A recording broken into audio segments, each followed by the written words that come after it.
apa di tengah kehidupan yang carut marut seperti ini masih ada hati yang terus terikat dalam silaturahim kasih sayang Tuhan itu. Karena apa? Karena ini nggak mudah sekali. Kon sopo, urusanmu apa? Tapi di sini nggak berlaku.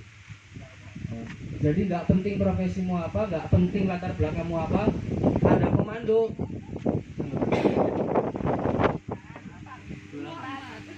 Ada komando 24 Januari kumpul semuanya. Nah, itu kalau tidak hatinya terketuk oleh orang-orang yang luar biasa ini tidak mungkin terjadi.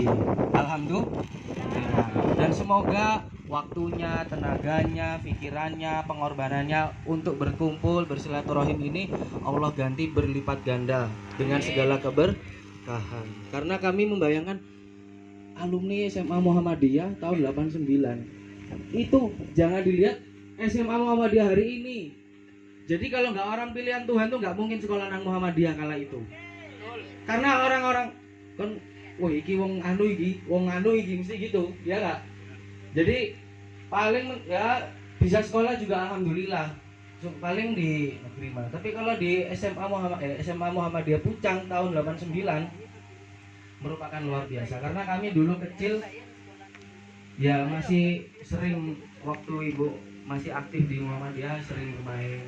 Dan bangunannya sangat jauh dari yang sekarang ini. Makanya ini benar-benar luar biasa dan kami langsung siap Pak, nggak ada ragu sama sekali untuk menyambut tamu-tamu Allah ini. Seperti itu ya.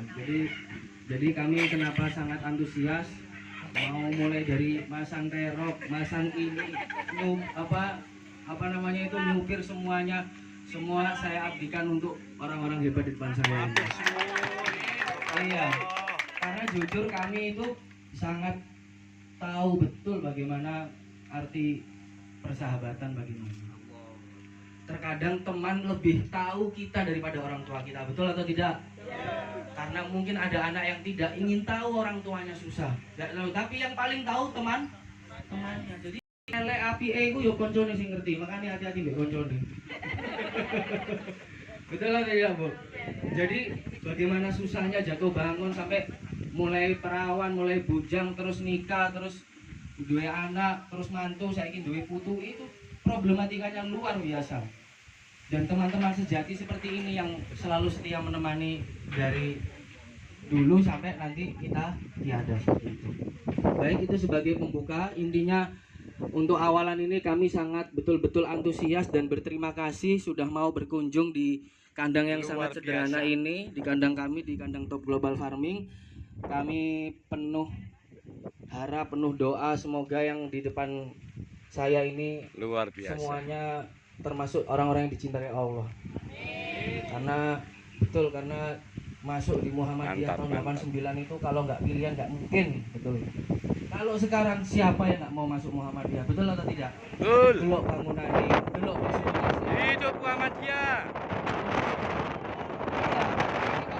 Orang tahun 89 masuk Muhammadiyah kalau nggak pilihan masih sangat sedikit. Kalau hari ini Bapak Muhammadiyah sing penting delok fasilitasnya tak masuk di situ. Nah, itu sebagai pembuka. Baik, alhamdulillah ini kami perkenalkan ya Bapak dan Ibu sekalian, teman-teman semuanya yang ada di sini. Kami memulai usaha ini kurang lebih 3 tahun yang lalu di dunia peternakan ini. Jadi yang ada di kandang kita ini semuanya adalah domba, yaitu khusus untuk kebutuhan daging. Dan ini akan 1-2 tahap lagi kita akan melanjutkan ke sapi perah. Bukan domba. Nah, iya ini bolone ngono.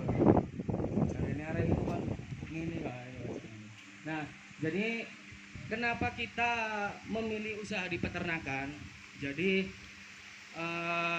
sengaja dan penuh kesadaran kami mengapa terjun di dunia peternakan itu karena kami melihat realita hari ini. Jadi ini di awal memang kami sampaikan tentang sebuah idealisme apa yang pertama mendasari kenapa kita terjun di dunia peternakan. Karena pertama hari ini kita melihat di dunia seperti di industri di dunia properti, di dunia apapun itu, ya bahkan di dunia pendidikan pun, ya, apa namanya itu, banting sana banting sini dan sebagainya, adu sana adu sini. Nah, itu menurut kami sepertinya kurang sehat seperti itu. Ya, jadi banyak sekali gejolak-gejolak dan sebagainya. Akhirnya kami berpikir, jadi yang salah itu dari keadaan ini apa sebenarnya? Kami berpikir jangan-jangan ada sesuatu yang kita tinggalkan dari orang-orang terdahulu yang lakukan. Kalau kita sebagai warga Muhammadiyah yang benar-benar mendalami perjalanan Nabi Muhammad, yang ceritanya Nabi Muhammad membawa zaman jahiliyah sampai zaman Islamiyah, dilanjutkan oleh para khalifah, para sahabat, yang katanya yang kita pelajari mencapai zaman keemasan, zaman yang luar biasa ya, mulai dari apa namanya Khulafaur Rasyidin, Khalifah Bani Abbasiyah, Umayyah dan sebagainya sampai Islam di Eropa. Hari ini pertanyaannya, kok nggak bisa terwujud ya? Kenapa kok sulit ya? Kenapa kok wah luar biasa gonjang-ganjingnya? Jangan-jangan ada yang ditinggalkan dari umat ini. Jangan-jangan. Makanya akhirnya kami berpikir, oh rumah sampingnya aja yang tidak turun ini. Bukan sampingnya itu coba tunggu terus. Oke.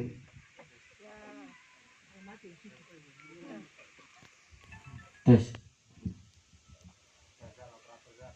Tes.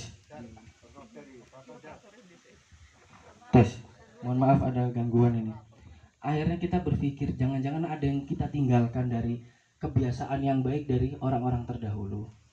Dan akhirnya kita berpikir usaha apa ya? Karena kami dulu pernah basic di mie ayam bakso, basic di kuliner catering iya dan sebagainya. Terus ketika mau terjun di dunia usaha itu kita berpikir ulang apa kira-kira. Nah akhirnya karena kami merantau dari Surabaya ke Batu karena istilah orang Malang, akhirnya kami melihat potensi alam yang ada di Batu ini secara khusus dan secara umum di Indonesia, yaitu apa? Sumber daya alam yang luar biasa.